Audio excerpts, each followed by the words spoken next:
This week I wrote a blog post about viewing the world through two different ways. And I talked in that blog post, I'll leave a link to it at the end if you'd like to read more. I talked about how important it is for us to choose how we want to see the world right now, because everything is manifesting in our lives with a lot of power. There's a lot of very powerful energy around us, and it's helping us manifest our reality very quickly. So we have to choose very carefully what energy, how we want to view the world, so that we can then be certain, or at least make sure, that the experiences that we're manifesting aren't painful or suffering. So what I wanted to go into a little bit deeper in this video today is there's a question that comes when I talk a lot about viewing the world through love or through fear. There's really only these two ways, and you have to really focus the power of your awareness on one of these two eyes, I guess, one of these two ways of seeing the world, through love or through fear. And the question I get a lot when I talk about this love versus fear prism is the question about how there being a lot of violence and bloodshed in the world. And if we know that there's a lot of violence and bloodshed in the world, how do we respond to that? Do we just ignore it? Do we just pretend that there aren't bad things happening on the planet? Is that what it means to see the world through love? No, it's not. So I wanted to go into that a little bit, and I'm going to use an example to make this a little easier to understand. When I say that you can view the world through love, what that really means is that there's always a presence in you that can see the broader perspective on everything. So if you're a person that still watches the news, I don't, because what the news does is it kind of pumps out all of the negative stuff occurring on the planet. But if you don't have the presence to know that what you're looking at the screen is only a small percentage of what's happening on the whole planet, then you begin to think that reality really is just violence and bloodshed and chaos. And it's not. It's a very small percentage of everything occurring on the planet. On the whole, if you look at our reality on a planetary level, we've never lived better than we live now. There is more collaboration, peace, and love occurring on the planet, not violence and bloodshed. That's only a small percentage.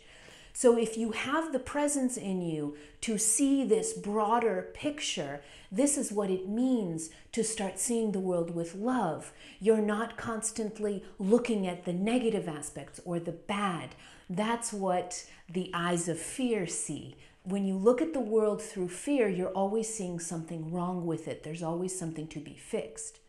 Now, let me give you an example to see a little bit more how it is that you can look at violence and bloodshed, what is occurring, because there is violence and bloodshed occurring on the planet, and you don't just ignore it.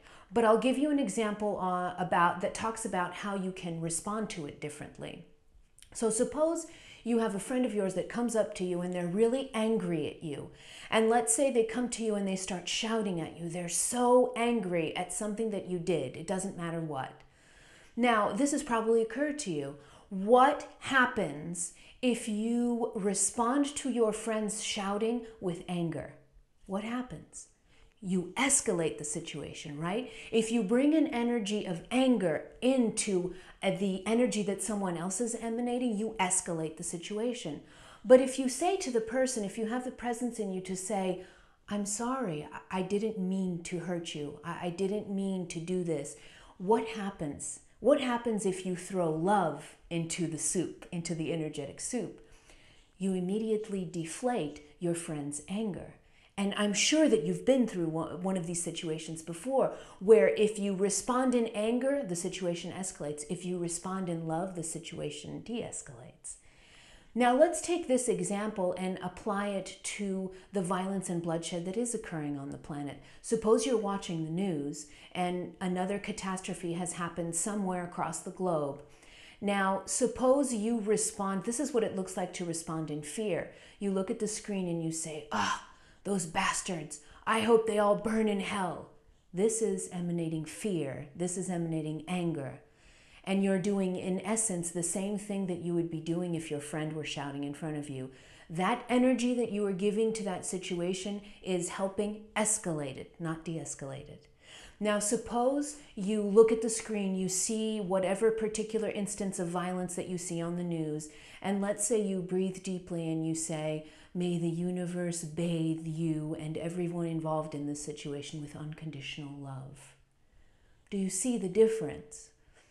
When you bring love into the situation, you are helping to deflate the bubble of anger. Now, this may seem like something really naive to say. I've had people say that, "Oh, that's a really naive way of looking at the world. If I emanate love suddenly across the globe, I'm helping to decrease violence." Yes, you are, because we are all connected. And in the same way that you help deflate the bubble of anger that your friend has when they're standing in front of you shouting and screaming at you, is the same power that you have to deflate the bubble of violence and chaos that is occurring in certain pockets of the world. You see, so there really is only two ways for you to respond to the world: with love or with fear. And right now, in these new energies, we have to choose wisely, because whatever eyes we choose to see the world is going to be the reality that the universe returns to us very powerfully and very quickly. If you enjoy this video, please subscribe to my channel. Also, my book is coming out. I'm so excited. My first book, Over the Edge, it is coming out on Monday the 13th. But for the rest of the week, you can pre-order the book half off. So head on over to Amazon if you're interested in reading my first book. And I'm going to leave also a link to my blog post this week that talks about these two ways of seeing the world. Have a great week, everybody.